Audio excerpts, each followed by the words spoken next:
എല്ലാവർക്കും എൻ്റെ പുതിയൊരു വീഡിയോയിലേക്ക് സ്വാഗതം. നമ്മുടെ സംസ്ഥാനത്തെ സാമൂഹ്യ സുരക്ഷാ ക്ഷേമനിധി ബോർഡ് പെൻഷന്റെ സെപ്റ്റംബർ ഒക്ടോബർ മാസത്തെ വിതരണം പൂർത്തീകരിച്ചിരിക്കുകയാണ്. അപ്പോൾ കർഷക പെൻഷൻ ഉള്ളവർക്കൊക്കെ 5-10 ദിവസങ്ങളിലൊക്കെ സമയമെടുക്കും എന്നുള്ളൊരു അറിയിപ്പ് വന്നിട്ടുണ്ടായിരുന്നു. അപ്പോൾ നിങ്ങൾ വെയിറ്റ് ചെയ്യുക. കർഷക പെൻഷൻ വരാനുള്ളവർക്കൊക്കെ നിങ്ങളുടെ തുക അക്കൗണ്ടിലേക്ക് വരുന്നതായിരിക്കും. അപ്പോൾ ബാക്കി എല്ലാവർക്കും 3200 രൂപ ലഭിച്ചിട്ടുണ്ടെന്ന് പ്രതീക്ഷിക്കുന്നു. അതുപോലെ തന്നെ കേന്ദ്രവിഹിതമായ തുകകൾ എത്തുന്നില്ല എന്ന നിരവധി കംപ്ലൈന്റുകൾ നമുക്ക് എപ്പോഴും വരുന്നതാണ്.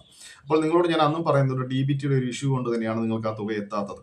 അപ്പോൾ ഇതാ എന്നെ കോൺടാക്ട് ചെയ്ത അങ്കിളാണ്. അപ്പൊ അങ്കിളിന് നേരത്തെ ആ ഒരു DBT എനേബിൾഡ് അല്ലാഞ്ഞത് കൊണ്ട് തന്നെ ആ തുകകളൊന്നും 200 രൂപയുടെ റിക്വസ്റ്റുകളൊന്നും തന്നെ എത്തുന്നില്ലായിരുന്നു.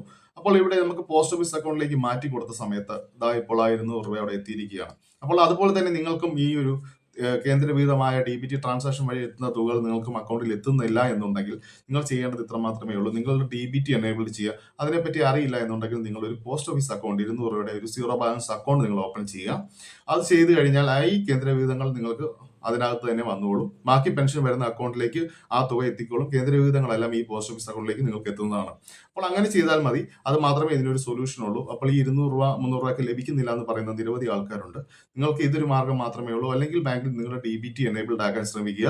കാരണം DBT ട്രാൻസാക്ഷൻ ആണ് ഈ ഒരു കേന്ദ്രവിഹിതം നിങ്ങൾക്ക് എത്തുന്നത്. നിങ്ങളുടെ ആധാറിലേക്കാണ് ഈ ഒരു തുക നിക്ഷേപിക്കുന്നത്. ആ ആധാറുമായിട്ട് ലിങ്ക് ബാങ്കിൽ ഇല്ല എന്നുണ്ടെങ്കിൽ ആ ഒരു തുക നിങ്ങൾക്ക് ലഭിക്കാതെ വരും.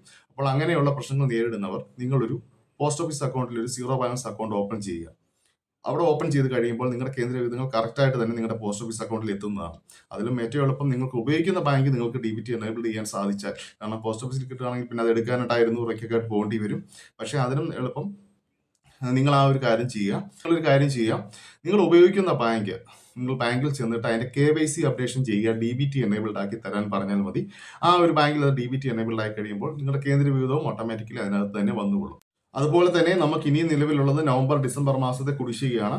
അത് എന്തായാലും ഈ സാമ്പത്തിക വർഷത്തിനുള്ളിൽ തന്നെ ആ കുടിശ്ശികയും തന്നു തീർക്കും എന്നുള്ളൊരു അപ്ഡേഷനാണ് ഇപ്പോൾ നമുക്ക് വന്നിരിക്കുന്നത്. അപ്പോൾ ഈ 3200 രൂപ നമുക്ക് ഉടൻ തന്നെ എത്തുന്നതാണ്.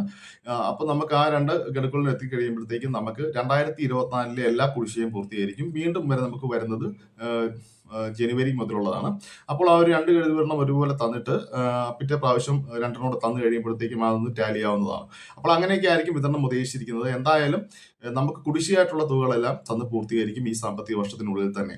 ഓക്കെ, അപ്പോൾ എൻ്റെ വീഡിയോ ഇഷ്ടമായെങ്കിൽ സബ്സ്ക്രൈബ് ചെയ്യാനും ലൈക്ക് ചെയ്യാനും മറക്കരുത്. Thank you.